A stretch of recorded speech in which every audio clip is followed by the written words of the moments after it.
Hello and welcome to a very hot multimodal here at the NEC in Birmingham. I'm sitting here with Lars and James from Descartes, and we're going to be discussing all things imports and exports. So how are you two doing today? How are you enjoying the second day of the conference? So I think it has been a very good exhibition this time, even better than last year. So far we are only 1.5 days in, but it has been really good. What do you say, James? Yeah, no, it's been a really good show. I feel it's a bigger turnout than last year and all the right people turning up. It is warm, as you said, a hot day in Birmingham, very warm, but a really good show.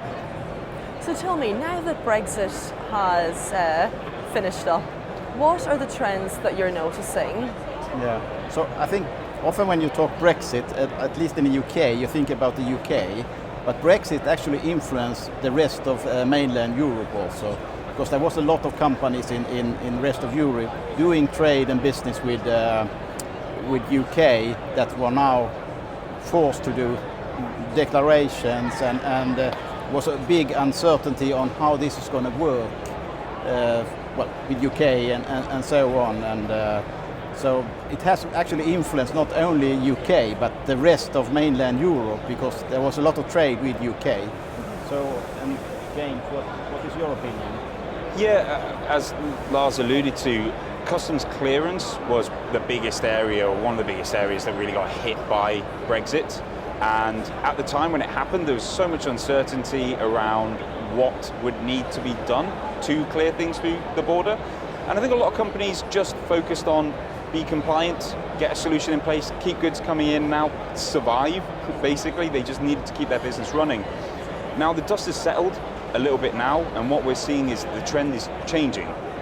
Being compliant is a given, you should be by now, and instead it's really about how do we optimize, how do we get better. That means clear things quicker through the border, that means be more efficient, and also it means be cheaper. What we're seeing a lot of nowadays as a result of this is customers looking at automation, how they can use less manual work to actually get jobs done. They're looking at how they can save on their duties. They're looking at how they can have less human interaction in everything they do. Yeah, and I think one part that we also see today is that, as I said, in the beginning it was just being compliant, but now a lot of companies are looking to what we call a turn. So that if they export something from Netherlands, they want to turn that export declarations into an import declaration in the UK and save time by reusing the data, because when you export something you have in principle all the data. You don't want to key in the data or have the data once more. So a lot of companies are now looking how they can migrate together the different countries to have a much faster process when they do import but also exports from UK. And so tell me, what impact does this have on 3PL companies? Yeah. Well, there's a bit of a challenge for some, I guess, because they are now getting an increased demand from their customers. Being compliant again isn't enough anymore. Customers are pushing them to automate more and have systems and processes in place to allow the customer to do less manual work, have clearances go through quicker, have fewer mistakes, have fewer delays. But there is also really quite a big opportunity for 3PLs at the moment, particularly when it comes to the customer's eye being turned on duty saving. Customers are educating themselves more. They, for a long time after Brexit, had to accept that if you brought something into the country, you imported it into the UK, and then you sold it outside of the UK, back into Europe, they accepted that they'll pay the duties to get it into the UK, and they'll pay them again when they sell it in another country. And now that customers are a bit more familiar with the ins and outs of Brexit and of customs clearance in a post-Brexit world, they're looking at this saying, why am I doing that? That's unnecessary. And we're finding a lot are coming to us or to their 3PL providers and saying, we want to avoid this. And the best way that they can do that is with customs warehousing, where they can suspend the duty for anything that's brought into the UK and only pay it if it's sold in the UK. If it's moved back out, they don't have to pay the UK duties. This is a big opportunity for 3PLs, because if they start offering this, they were going to get a competitive edge in the market as something that's not available everywhere yet.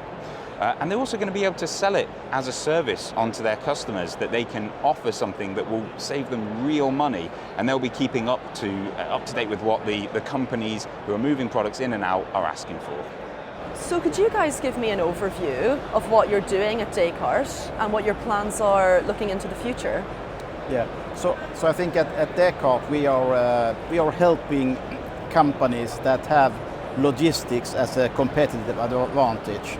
So we have a suite of solutions that covers all the way from sourcing, from where you should source and see on different free trade agreements. We also make sure that you don't import things from sanctioned parties. That could be, of course, Russia. Now it's sanctioned a lot, but it's very. So we have solutions to keep track, so you don't source things from countries that you're not allowed. And then we have the full logistic flow from an import to China to a home delivery in Birmingham. So I think we have the full suite. And if we are looking into what our business unit, the one we are here, we are looking to expand our solutions to other countries and to expand the functionality, especially around efficiency and customs warehouse, and how customer can be more efficient and save money. So that's the future we see in Descartes. Well, thank you both very much for giving me an insight into imports and exports in this post-Brexit world. Thank you very much, and it was lovely to meet you. Yeah.